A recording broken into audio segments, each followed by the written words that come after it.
So yun guys, maglalagay muna tayo mantika. Yan guys, igigisa muna natin yung sibuyas sa bawang.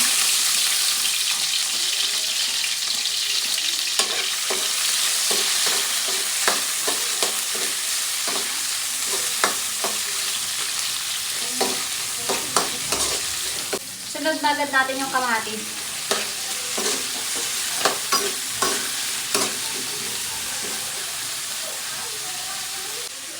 So yun guys, habang ginigisa natin yung sibuyas, bawang, tsaka kamatis, yung lulutuin pala namin munggo na may tinapa. So yan guys, kung ganyan na yung itsura ng yung kamatis, yung parang na talaga, sabay natin ilalagay yung bagoong. So yan.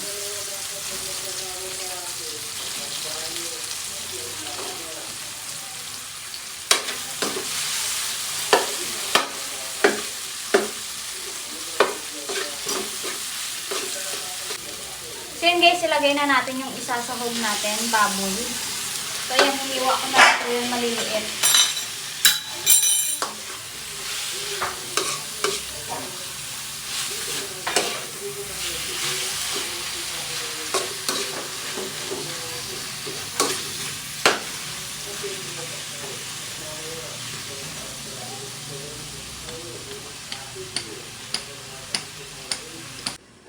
So yun guys, pag ganyan na yung itsura ng baboy, ilalagay na natin yung yung pinakuluan nating munggo.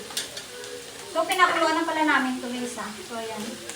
And syempre yung sabaw na ginamit dito, yun na rin din mismo yung ilalagay natin.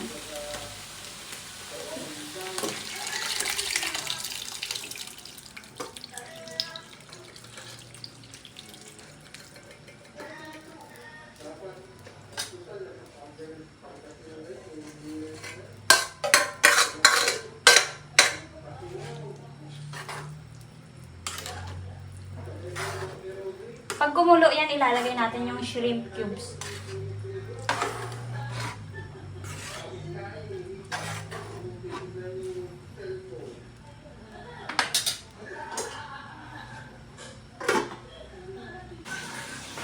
So yan guys, ilalagay na natin yung shrimp cubes dahil ayan, kung napapansin nyo, nakulo na.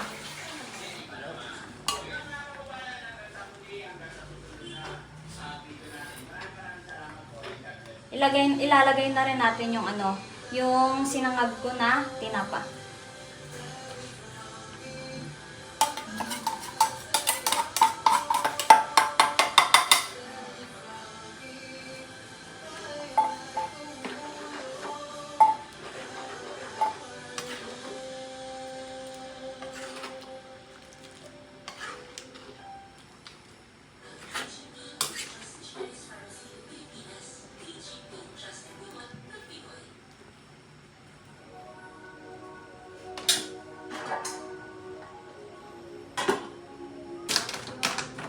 So yan guys, maglalagay tayo ng kuli na sarap.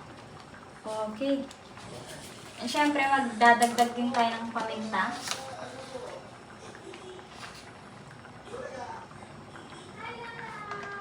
Okay. Maya-maya lang luto na to.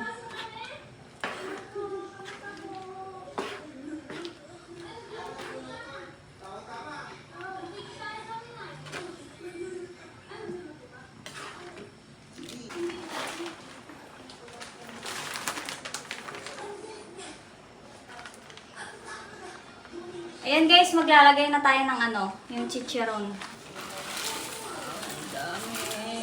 So hindi muna ako naglagay ng asin kasi syempre yung chicharon, alam niya na medyo maalat. So baka ma-over naman tayo sa alat. Mamaya na alamang. Nilagyan na rin namin to alamang. Wow.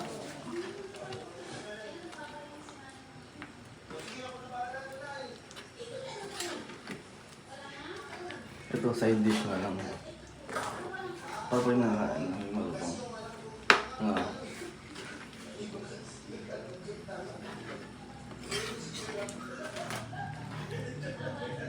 Alam ko plano mo.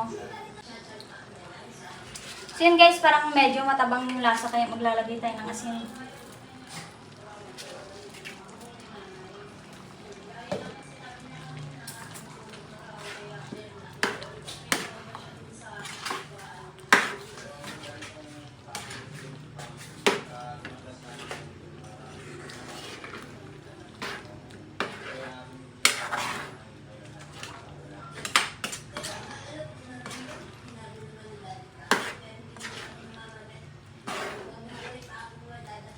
So guys, ilalagay na natin yung malunggay.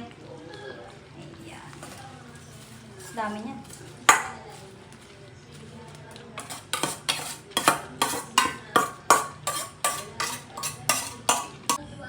So yan guys, luto na yung ating munggo na merong chicharon at tinapa.